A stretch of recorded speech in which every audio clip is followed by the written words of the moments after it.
Hi, peeps. You're listening to She's My Cherry Pie, the baking podcast from the Cherry Bomb Podcast Network. I'm your host, Jessie Sheehan. I'm a baker, recipe developer, and the author of 4 baking books.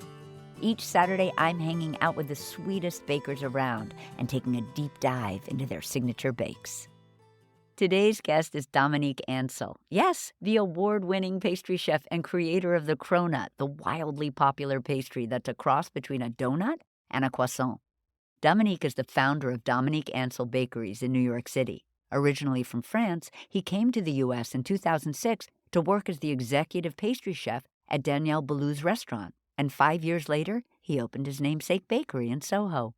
Dominique, one of the most inventive pastry chefs out there, is also the author of 3 cookbooks. His latest, Life's Sweetest Moments, Simple, Stunning Recipes and Their Heartwarming Stories, was just released earlier this month. He joins me today to talk all about his new book, the stories that accompany the recipes in the book, including many about the customers he has met over the years, and he even shares some tips for perfect pancakes. You won't want to miss our conversation, so stay tuned. If you'd like to follow along, you can find today's recipe at cherrybomb.com. Today's episode is presented by King Arthur Baking Company. Whether you're a serious baker or just a newbie, King Arthur is here to help you be the best baker you can be. King Arthur's flours are some of the most beloved in the industry, as you probably already know from listening to my guests wax poetic about them here on She's My Cherry Pie. But what you might not know is that King Arthur also has a ton of resources to help you refine your baking chops and expand your repertoire. One of my favorites is their new cookbook, The Big Book of Bread. If you want to level up your bread baking skills, or even if you're just starting out, this gorgeous book should be your trusty guide. It's full of expert tips, techniques, and recipes from King Arthur's best bakers. It's the perfect time of year to get your bread baking game on, and this book has so many different options. From flatbreads and sourdough loaves to bagels and buns, the Big Book of Bread is 100% going to be your go-to, and mine. Order your copy today on kingarthurbaking.com. You can find the link in the show notes. This episode is presented by Kerrygold. Let's talk for a minute about butter, which is truly one of life's simple pleasures. Beautiful butters like those from Kerrygold are as good as gold to me and all the butter lovers in my life. Kerrygold butter is the most special of them all. It's made with milk from Irish grass-fed cows and has a rich flavor and creamy texture, thanks to its naturally higher butterfat percentage. This also gives Kerrygold butter that beautiful, natural golden yellow color we all know and love. Think about how many simple, delicious moments involve butter. Making grilled cheese for a loved one. I can hear the butter sizzling in the pan right now. Can't you? Slathering butter on an amazing scone or banana bread that you spent your Saturday morning baking? Even just passing butter around a lively table when you get together with friends and family for a meal. There's a whole world of Kerrygold butters for you to discover and enjoy. Learn more at kerrygold.usa.com. Let's chat with today's guest. Dominique, so excited to have you on She's My Cherry Pie and to talk about your incredible new book of stories and recipes, Life's Sweetest Moments, with you, and so much more. Thank you. Thank you for having me today.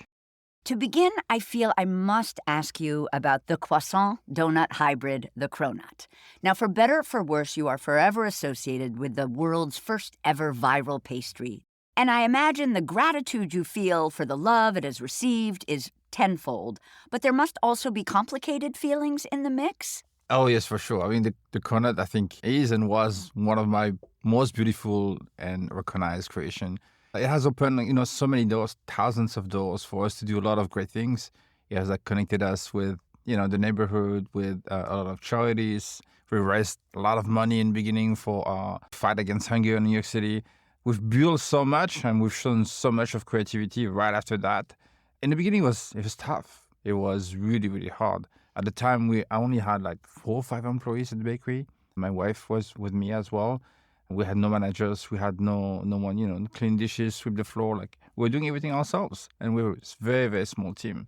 And I remember this friend of ours came. It was not planned. We had made a small batch of cronut just to test. And we had testing for quite a while now. And he snapped a photo of it, put it on his blog at the time. And he called me the same afternoon, and he was like, Dominique, you'll never know what happened. Like, my article went viral. And, I will sleep like 3, 4 hours. I was like, great, I'm happy for you. Viral? What does that even mean? Your article went viral. And he explained to me that, he had an increase of traffic of 300% on his website and over 140,000 links to that article. And he was like, this is crazy. Have you seen anything like this? Get ready. Tomorrow you're going to be busy. I was like, sure. I made 30 cronut. Day one, I'm going to make 45 for tomorrow. And little did I know, by day 3, we had over 150 people waiting outside of the door before we opened the doors. And they all wanted the cronut. You actually mention in Life's Sweetest Moments that the decade after the launch of the cronut was the toughest of your life. Can you unpack that? For me, just the beginning of the cronut, it was just a dark moment. We didn't know what was happening. I was overwhelmed every day. Customers were coming and complaining, being rude to the staff. The staff was overwhelmed every day. People wanted to quit. People were waiting outside as early as 2 o'clock in the morning. They're getting into fights. The neighbor was calling the police. And then solicitors were coming from all around the town, to try to sell things. People were emailing us, telling us how to grow a business. And it was just overwhelming. We still had a team of 4 to 5 people. Just crushed every single day. I was trying to make more. I would sleep 3, maybe 4 hours a night when I was lucky. I was just skin and bone, and I was stressed every single day by what would happen. And of course, everyone wanted to talk about the cronut. Everyone wanted to see the cronut, to test the cronut.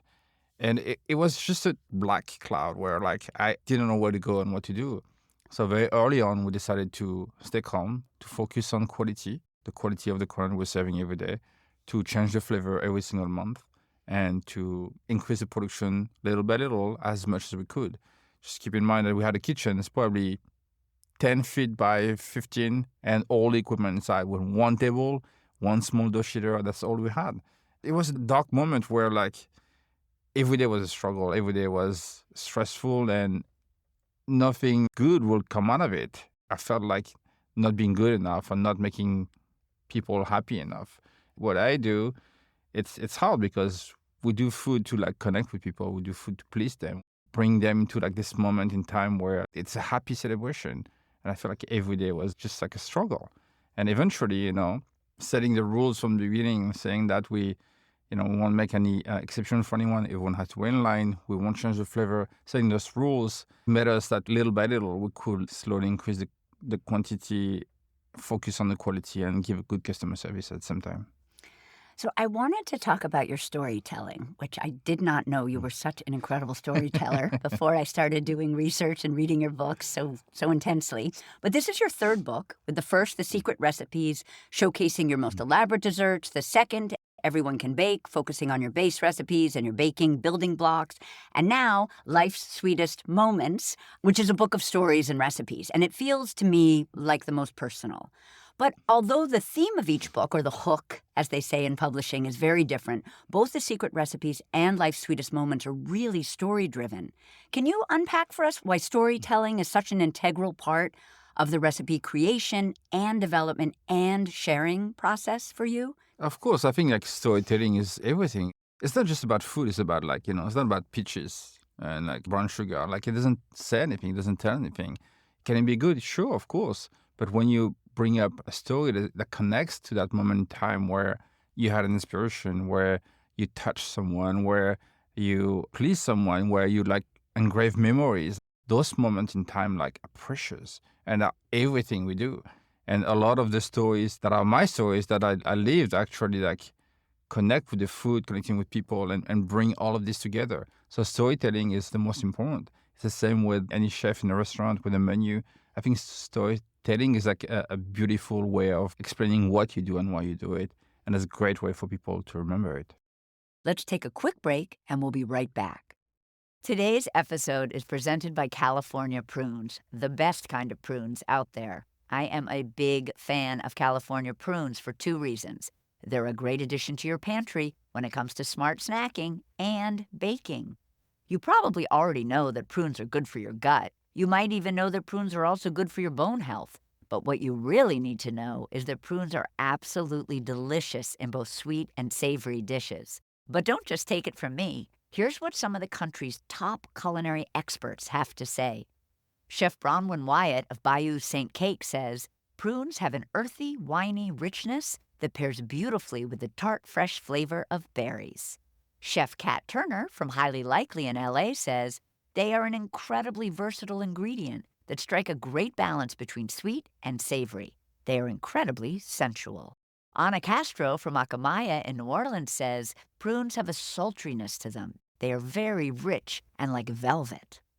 I like to use prune puree in my baked goods to give them great flavor and also to replace some of the sugar, eggs, or fat in the recipe. It's super easy to whip up. Just blend prunes and water together and voila. For recipe ideas and more, be sure to check out the California Prunes website at californiaprunes.org. Happy baking and happy snacking. This episode is presented by Ghirardelli, making life a bite better. I'm so happy that cozy baking season is in full swing. You know I'm all about easy peasy baking. So for all my professional bakers and pastry chefs out there listening right now, I want to make sure you've heard about Ghirardelli Premium Coating Wafers. Peeps, do you have cookies or pretzels that need to be dipped or luscious fruit that needs to be enrobed? I love that word. Treats that could use a drizzle of something or a little dressing up for the holidays? Then you need to check out Ghirardelli Premium Coating Wafers. The best part? Ghirardelli now offers them in resealable 5-pound bags. While traditional chocolate can be temperamental, get it? Ghirardelli Coating Wafers require no tempering. You can just melt and dip. How easy is that? They come in both dark and white varieties, and the best part? They create a beautiful sheen and shape. Next time you're looking to cover and decorate your favorite baked goodies, give these compound wafers a try. To learn more about Ghirardelli professional products and request samples, visit Ghirardelli.com/professional. Or you can find their products at kitchen supply stores like Chef Store, Webstaurant, and Amazon. Big news from Cherry Bombe. The fall issue of their print magazine is all about the creative class, highlighting innovative and imaginative folks in and around the food world, including fashion designers, artists, photographers, and of course, lots of pastry chefs. There's even a recipe from my new cookbook inside. You can subscribe to Cherry Bombe and get 4 issues delivered straight to your door, plus free shipping. Head to cherrybombe.com for more. So I want to talk about life's sweetest moments. This new book is just full of wonderful, really personal stories, and you refer to these stories as one of the ingredients in the recipe, almost as if, emotions are baked into the recipe. Can you unpack that for readers who haven't seen the book yet? Mm-hmm. When you bake for people, like you see and you feel the emotions, people beg to say thank you. People beg to say, I'm sorry. People beg to celebrate great things like anniversary, birthdays, and weddings. And sometimes from my side, I see it, I observe, and I see the emotion, and I see the feelings and everything that I leave behind. Sometimes the other way around. Sometimes people reach out to us. They ask us to do like small things, like writing a birthday plaque and a little message on the birthday, and writing, for example, happy 100 years old, like great grandpa. In this moment, that touches me a lot. People don't always see that. They don't always know that.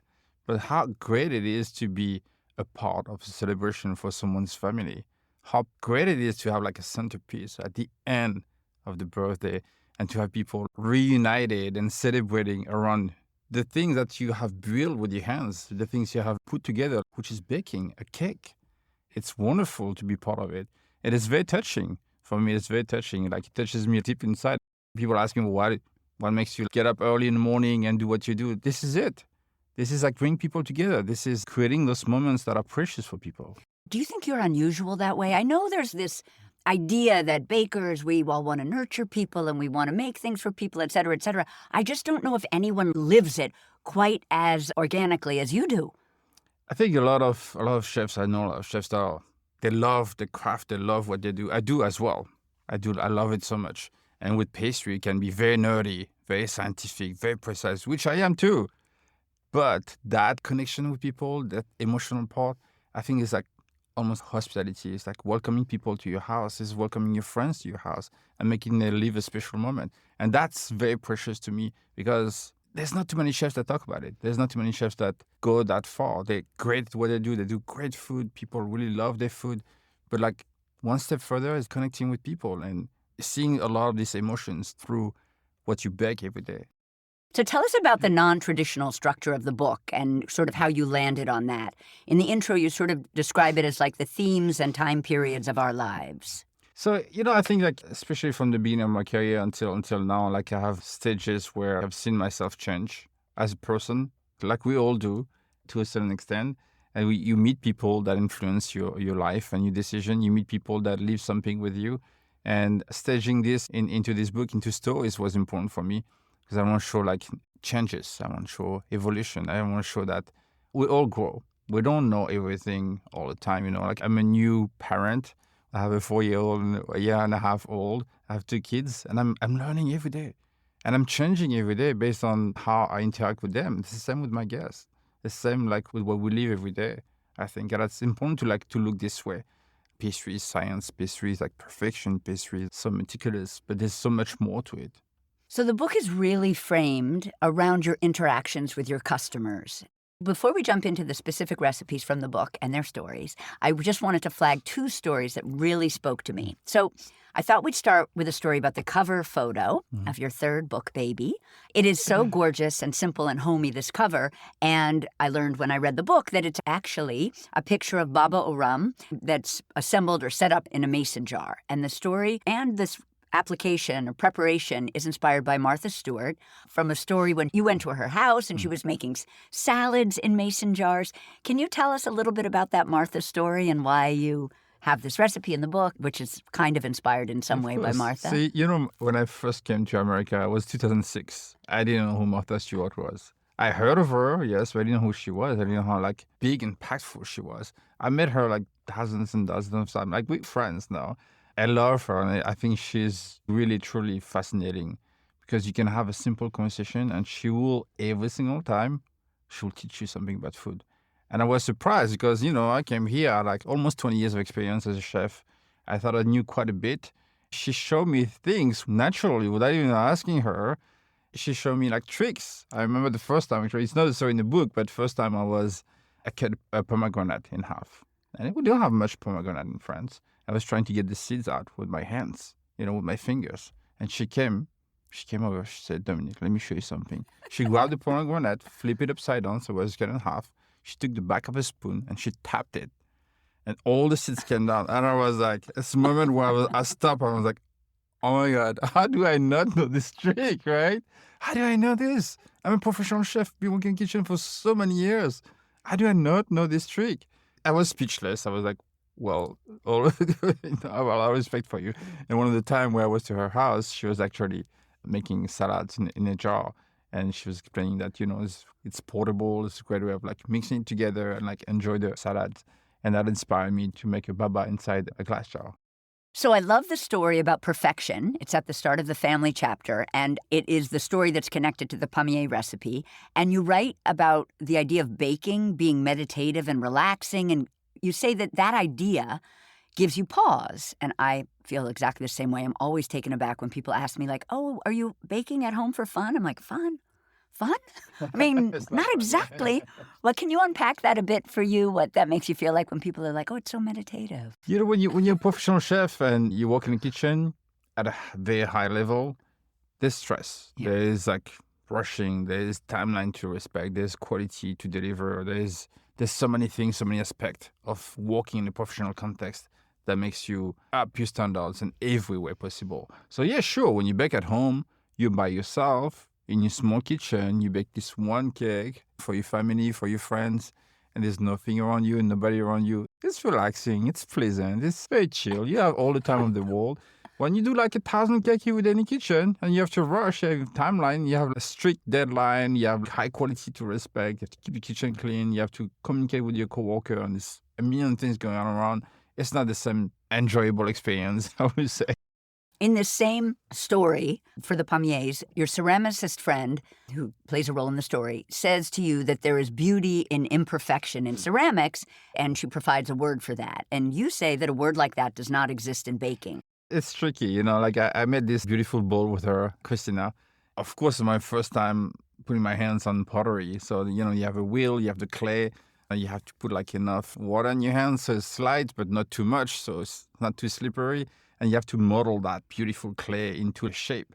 So for a pastry chef, I work with my hands. I'm like pretty good with my hands. I did a good job, not a great job. It was my first time doing pottery, and I made this bowl that was like a little off shape. She fired it, and eventually I got the bowl. It was like a little not perfect, and she thought it was kind of unique and special. It's nice, but with baking, I think we always look for perfection. Mm-hmm. For example, the simplest thing as the croissant. Every single day we want exact perfect croissant, beautiful layers, exact same layers of butter and dough, the perfect temperature, the shaping, the proofing, the baking. You want everything to be perfect. We're looking for perfection every day. Mm-hmm. And it's never perfect. It's never perfect. We always try to make it perfect. And I think there's this beauty into it's tiny, tiny little off. Only I see it. Mm-hmm. Most people will not see it. It's tiny, a little off by the layers, or the croissant slightly slanted to the left, or the tip is coming out a little bit. Whatever it is, we see those imperfections. And there's beauty to it because we're always chasing for perfection. But do we really have to? I'm asking myself the question, how far do you push every single day to try to be perfect? I also read actually making a croissant is one of the 3 tests that you give prospective bakers who want to work for you, because you see being able to make that perfectly as an indication that that person belongs in your bakery. That's true. Every time we do we call a chef testing to hire a manager that wants to be a chef with us, we ask them to do croissant. And nothing fancy, just a simple croissant, because I believe this is one of the fundamental skills of a chef, knowing how to make a beautiful croissant. So now I want to talk about some of the recipes. The recipes I chose are because there's like a tip or an unusual technique that I loved about the recipe, and sometimes because I just love the story so much. So the first one is from your chapter called Early Days, and it's for the milk chocolate humble pie. And the story, I think, is under the heading Apologies. First of all, just tell us a little bit about what a cake plaque is, because I figured it out when I was reading it, but I didn't know that expression before. And then what you see on those cake plaques that has spoken to you over the years. Yes, of course. So what we call a cake plaque is essentially a thin sheet of chocolate cut as a rectangle, and we leave a message for people. And that's because you don't want to pipe right on the cake? We don't want pipe on the cake. Sometimes there's texture, sometimes there's meringue, sometimes there's glazes. We don't want to write straight on the cake. So we do a thin rectangle of chocolate. We write the message, and we drop this on the cake. So it's a little bit more elegant, it's a bit more uniform, and it's easy to drop it on. So we do this for every large cake that customers order. Not for all of them, but sometimes when they want to add a little something personal, we do this. And I've seen messages that people leave for why they order cake, and it's amazing. It's very touching, actually. I was talking about earlier about their 100 years old great-grandfather, and being part of this reunion of the family and the celebration for someone who turns 100. It's just magical. Also, sometimes we write an apology. I'm sorry for what happened. And there's a story of this person that bought a cake to his coworker because they were apologizing for something that happened. And they won't say sorry with the cake because she loves sweets so much. And being part of this story is understanding why people leave those messages and why they actually order this cake to deliver this, apology or this thank you or this celebration. It's very touching because you feel like you're a big part of it. It's called a milk chocolate humble pie, and I adore milk chocolate. I love the title. But is there something also more humble about milk chocolate than dark chocolate? Is that a choice, or is it more the flavor of milk? Dark chocolate can be intimidating for people. If you're not a professional, if you don't know how to enjoy, appreciate the flavors of chocolate, it's almost like drinking way too high-end wine and not understanding it. But milk chocolate is actually silky. It's sweet. It's not too sweet. It's a little dark. It can be a little nutty. It's very forgivable. It's very enjoyable as well. Milk chocolate is one of my favorites, actually. Rather eat some milk than dark chocolate sometimes. I love that me and Dominique have the same favorite chocolate.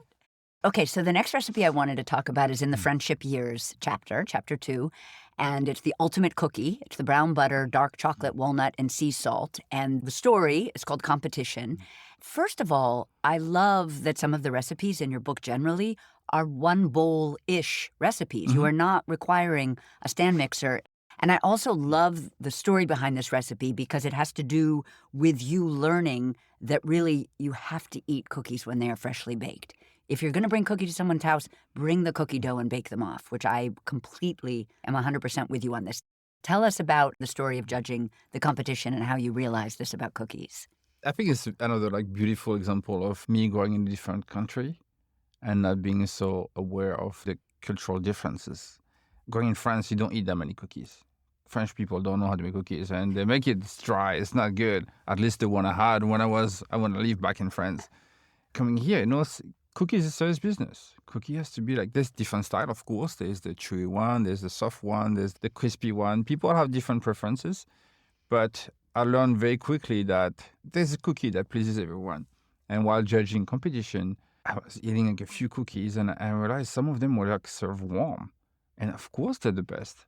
Of course it is so much better. When you think about it, growing up as a kid here in America, you do like warm cookies with your family, with your mom, with your grandma. You eat them fresh out of the oven because you don't want to wait, and you drink them with a big glass of milk. This moment in time are very precious, and you can bottle them and like bring these memories back to people. Of course, everyone loves the warm cookies. It doesn't matter about like what's inside or like how it's baked. It's warm. It's fresh. It tastes so much better than the cookie that was baked 4 hours earlier. It reminds me of like when I go to a bagel store, I'll always ask before I pick a flavor, like what's warm. I feel the same way about cookies. I'm just not interested in the cookie in the case. No bakery's going to necessarily put out a warm cookie. Maybe you guys do. But it's hard to put out a warm cookie. We do put out warm cookies because we sell some money with it. So we bake like 5, 10 at a time. I'm going to time when I visit you, I'm going to time it so that they've just come out of the oven. Actually, people do wait for our cookies. Yes. Because we sell them quickly and we only bake small batches. We bake like 10, 12 at a time, actually. That's what we do. So we sell them out and people will ask for more. We'll put them in the oven. They will wait for fresh cookies. It reminds me of hot donuts now. Krispy Kreme. Krispy Kreme donuts always like had this sign in the window. But this for sure, like this notion of freshness and like the shelf life of the baked goods that people don't talk about. In France, it's all about this. I grew up going to the bakery like 3 to 4 times a day. 3 to 4 times a day to get fresh bread, to get fresh croissant. And not because they bake it fresh because they want to do it this way. They bake it fresh because they have no choice. They have a tiny oven, they have a small kitchen, and they have to bake all day long. So every time you go back to the bakery, you get something fresh. And that notion of freshness and the shelf life of the product is very, very important to me. Like there are things that we do like this, like a fresh baked madeleines. We only bake them to order. And that experience of eating something fresh out of the oven, it's very special. I feel like you also talk about that maybe with the Queen Amman recipe, which I think is in the first book, obviously, where you realized that it had to be served right after it was made. Like you had no choice. It was an obstacle, but you were going to meet it or meet that challenge. Yes, it is. It often is a challenge. A lot of bakeries will bake everything at night and they will open by the time you eat your croissant, even if it's 9, 10 o'clock, it's been baked like 6, 7 hours earlier. It tastes different. I think there's this experience of eating something fresh. I always compare this to like eating a sushi. It's like if a chef is right in front of you, you have the warm rice, the nice and cold piece of fish on top. He's going to put it in front of you. You're not going to wait for hours to eat it. Of course, if you eat it like in a couple of hours, it's going to taste bad. You're going to have a whole different experience. Same with food, same with like everything we bake. A croissant, when it's fresh out of the oven, after like 15, 20 minutes letting rest, it's still warm. It's the best thing ever. I wanted to ask you one thing about this cookie that I thought was interesting. The recipe calls for some brown butter, but it also calls for some regular butter that you're just creaming in a bowl with the sugar and then you're adding. Talk to me about using 2 different kinds of butter, browned and not, and also butter in 2 different states, one being liquid and one being kind of soft and creamy. So 2 types of butter, because, when you put the brown butter, you have this nutty flavor, like this dark and almost nutty flavor that had good layer of flavor to the cookie. But you cannot only do melted butter in cookie. That will completely change the texture. That's why I decided to do like a little bit of warm butter and the rest with like fresh butter. And I tend to think that you need to melt butter when making a cookie if you're going to do it by hand, but you're actually using just very soft butter like you would in a stand mixer, but you're just kind of creaming that together with a wooden spoon or a spatula. Yeah. It's tough because when you melt the butter, you essentially separate the water from the fat. That's my nerdy part here talking. You separate the water from the fat and you cannot re-emulsify this. So even if you mix it with all the ingredients, it looks okay. Your cookie texture will be different after you bake it. It might be a little drier. Yeah, if you've melted the butter. If you melted the butter. But if you keep the butter like creamy or soft, you keep the butter homogenized and you keep the texture of the cookie good. Next, I wanted to talk about the chocolate peanut butter candy bar, which is in a story entitled Farewell. And I love this recipe partly just because the photo is so gorgeous, but I also love it because the story about it includes eating candy bars that you buy in airports, on airplanes, and I always eat Toblerones if I'm like flying internationally. So I have that kind of chocolate bar airplane association. Can you tell us that story? I loved this Yes, one. of course. This little boy, Paul, he was, traveling a lot, many years in like 2 or 3 years in a country, and he kept moving with his family because his dad was traveling for work. It's hard because when you see their life, it's beautiful because you learn so much about different culture, different places of the world. You speak many different languages. You meet new friends all around the world. But it's also sad because you start getting used to routine, to enjoy some type of food, like coming to our bakery. And someday you have to say goodbye. So someday you have to let it go because you have to travel to another country. For me, traveling, a snack bar, chocolate bar, to get on the plane in case you're hungry. That's the idea. That's what inspired me to create this like peanut butter, caramel, chocolate bar. Next, I wanted to talk about the love chapter, and it's no surprise that I want to talk about a few recipes from this chapter as the relationship between love and sweets is so strong. So I wanted to talk about tiramisu because I learned it is your favorite dish. Not tell anyone. I know, and I'm telling everyone. You love the soft mascarpone and the bitterness of the espresso, and I'm assuming the cocoa powder too.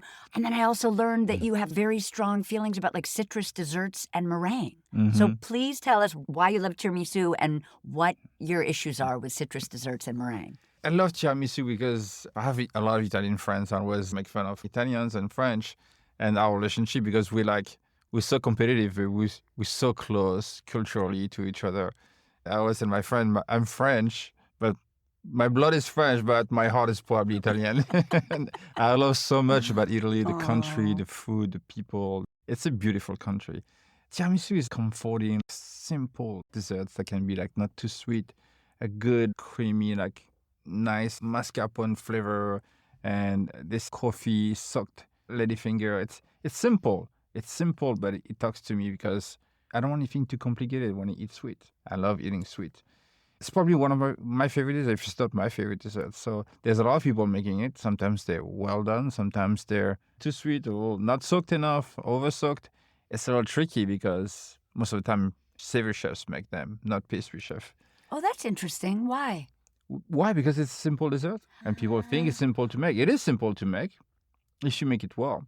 Tell us what's wrong with, I mean, I kind of agree with you on citrus desserts, but tell me why you're like, Citrus dessert is tough because I've had some good citrus, but never too many. They have to be ripe. It's a time where, people want everything when it's on the season, like now, very fast. So citrus are grown and picked, many fruits, very often time when they're not ripe.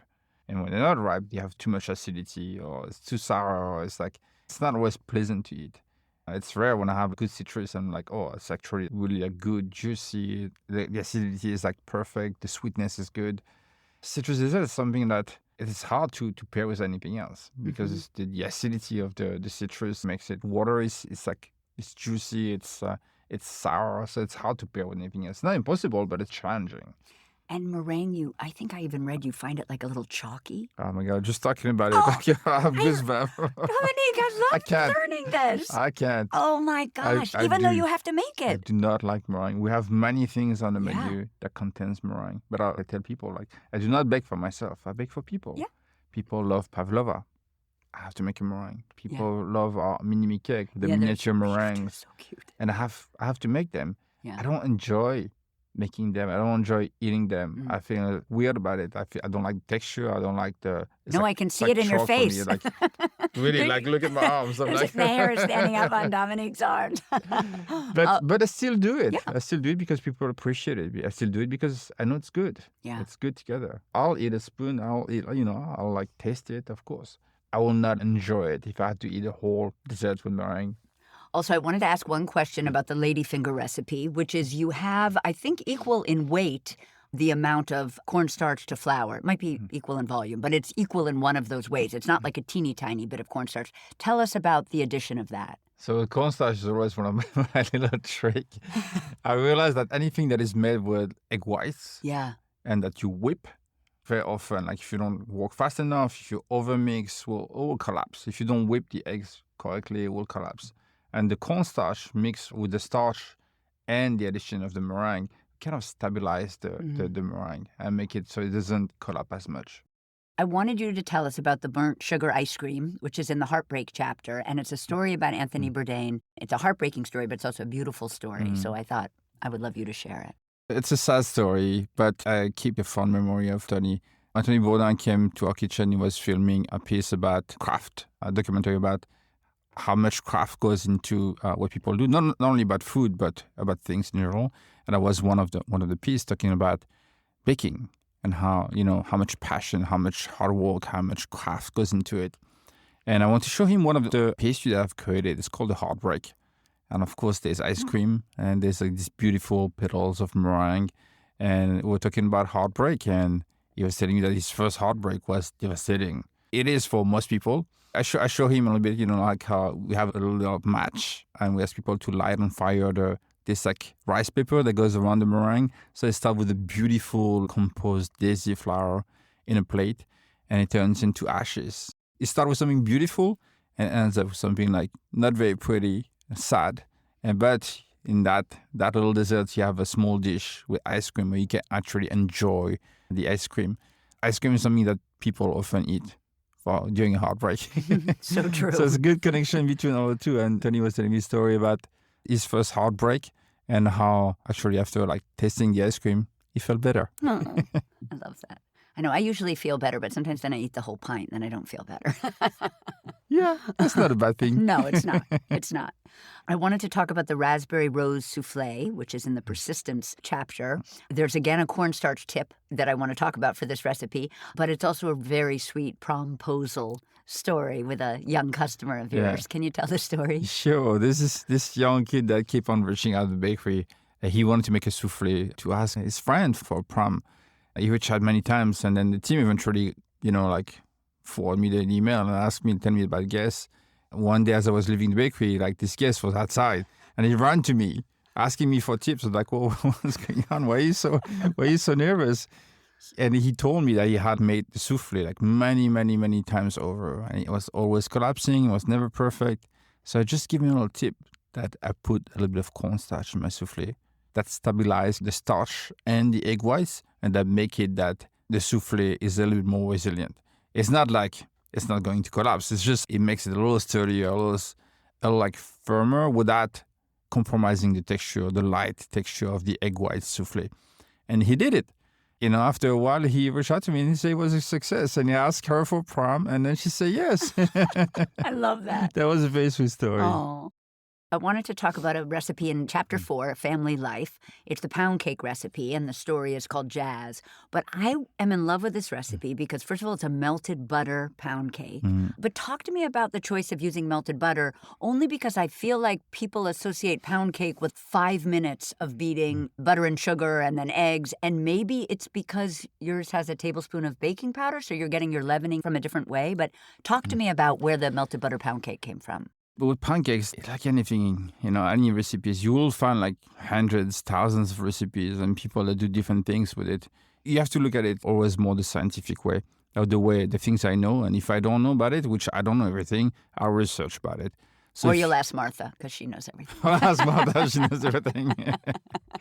So with a batter like a pancake, if you emulsify it, if you incorporate air inside, you're going to bake it. It's going to be light and fluffy for sure. But once you cut it, it's going to dry out very fast. So if you eat it right away, sure, it's good. But pancake is something that you want to keep the moisture inside. Something where you want to keep it 4 or 5 days, maybe wrap it up, eat it within like a certain period of time. So if you incorporate air inside, you kind of like dry out the texture of the pancake. That's why we do melted butter. We like just mix it very gently. We don't emulsify anything. We don't incorporate any air. And we keep it kind of like flat. And we put a little bit of baking powder to help rising with the texture as well. I also wanted to talk about the banafi because I love this, the story about this. It's your mentor, I think, safe to call him that, Daniel Boulud. And he is not crazy about the 2 main ingredients in this banafi pie. So tell us the story about Daniel and the pie. So I came to America in 2006 and I worked for Daniel Boulud, which I consider my mentor. I've had my moments with him where we're head to head and like disagreeing on things, but always got a lot of respect for him. I've learned so much from him.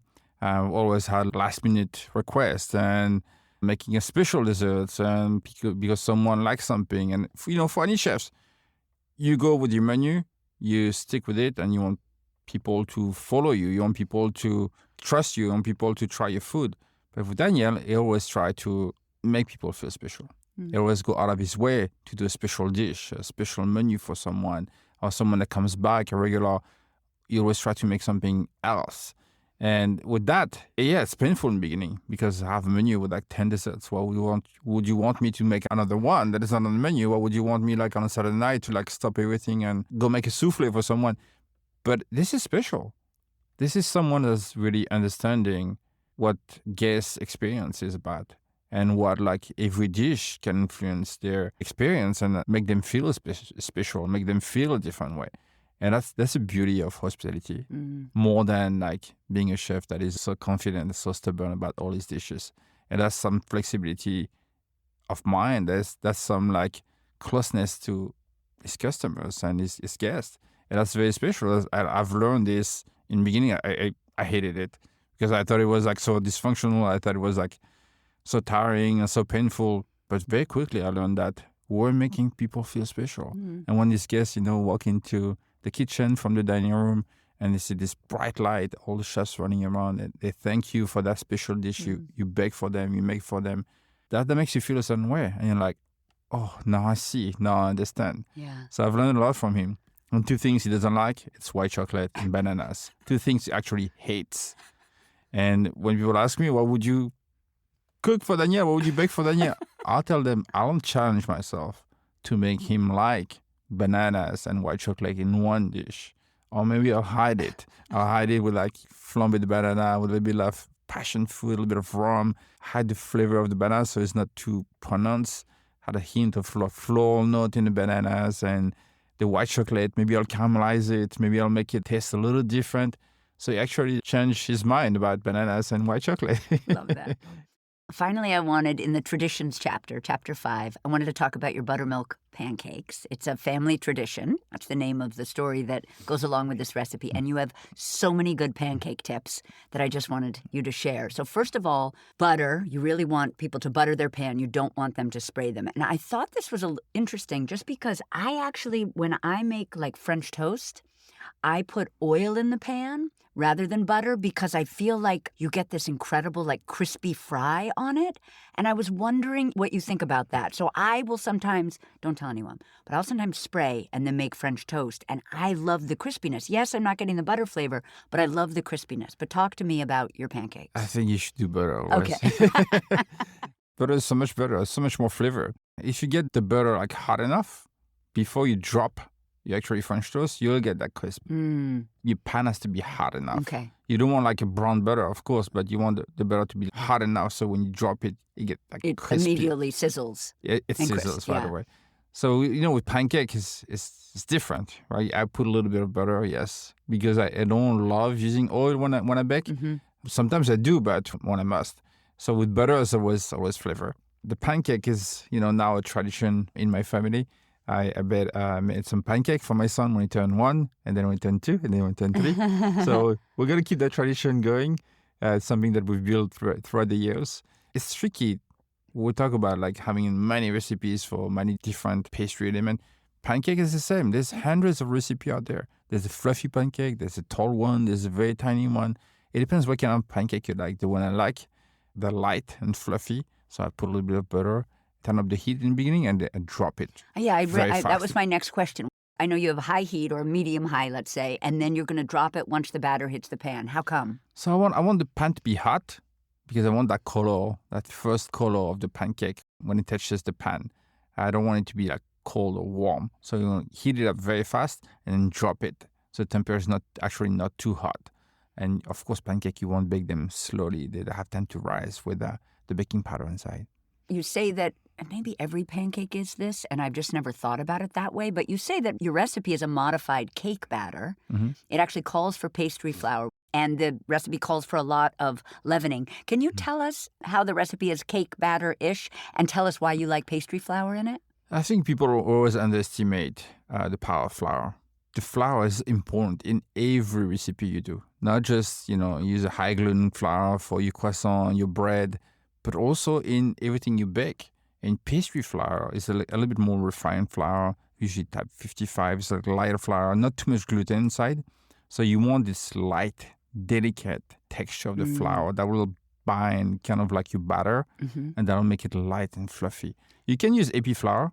AP flour is pretty like basic flour. I don't think it's the best to make pancake. I think like pastry flour really changes the texture. And I've experimented this with many different recipes. And every time I use pastry flour, I get a complete different texture. Tell me, how would you describe the difference? Because I think of cake flour as being a finer flour, less protein. Where does pastry fall on the bread AP cake flour I think trajectory? pastry flour is more for cake batter. I think the best example is that I made a chiffon cake with AP flour, and I make chiffon cake with pastry flour.